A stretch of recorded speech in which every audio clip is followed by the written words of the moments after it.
بازم با یه زیر قیمتی دیگه خدمت شما عزیزان هستیم. 250 متر مساحت زمینش و سند تک پک داره.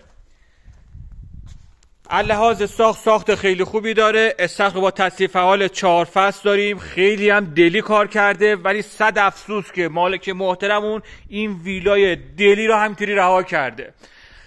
با هم میریم که داخلی ویلا رو داشته باشیم. تقریبا 90 متر بنا به صورت یک خواب داره. وزن ورودمون شما کابینت بندی خیلی مرتبی رو مشاهده میکنید. سرویس ویلا و پذیرایی این ویلا و خواب این ویلا. شما فقط ویوی این ویلای 250 متری داشته باشید و انصافا خیلی تمیز و از لحاظ نمایی خیلی زیبایی داره. رنج 3 میلیارد داره میچرخه. فروش فوری هم هستش.